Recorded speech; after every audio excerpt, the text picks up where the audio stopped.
The last four in for this year's NCAA tournament are just kind of whatever. I don't really think they got it right, specifically putting in North Carolina over West Virginia. That makes no sense to me. But the bar this year was on the floor. The bubble was super weak, so obviously these teams aren't going to be that inspiring. Texas finished with 7 quad 1 wins, which was top 20 in the country. I think they went like 10-15 across quads 1 and 2. No losses in quads 3 and 4. Top 40 in the net. Not the most inspiring team at all. I don't really think Rodney Terry's that great of a head coach. But when you compare the Longhorns to some of these other teams that they were competing with to get into the tournament, they were in pretty easily. San Diego State had 3 quad 1 wins. They went 8-8 across quads 1 and 2. They did have a quad 3 loss against UNLV, which isn't great, but a neutral court win against Houston aged very well for them.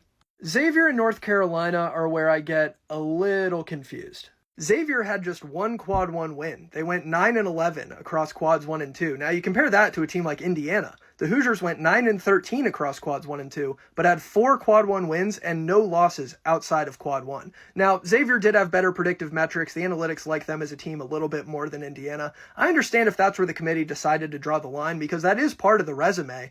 I just wonder at what point you value things that actually happened on a basketball court, things that actually played out, versus who the analytics say is the better team. Because when you get down to it, Indiana had 4 quad 1 wins to Xavier's 1, and it's not like Xavier didn't have quad 1 opportunities. I understand if the committee drew the line with the metrics, with the analytics, but I just don't know if I would have drawn the line in the same place. And now we get to North Carolina, which is the one that makes the least sense out of all of them. I really don't think the Tar Heels should be in. I really don't. The committee came out and said that North Carolina got credit for having a very strong non-conference strength of schedule. That's what ultimately pushed them into the field.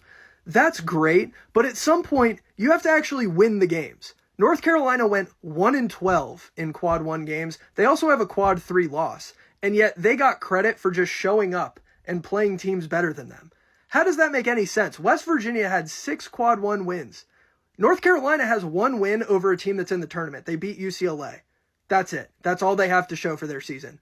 I don't understand how they got like a participation award that put them into the tournament. It just doesn't make sense. It makes sense to me that Texas and San Diego State got in, especially when you compare them to some of the other bubble teams. I think if it were me, I would have put West Virginia and Indiana in over North Carolina and Xavier. I understand Indiana Xavier's maybe 50-50, kind of borderline, but I really think West Virginia should have been in over North Carolina. I don't even think it's really that close.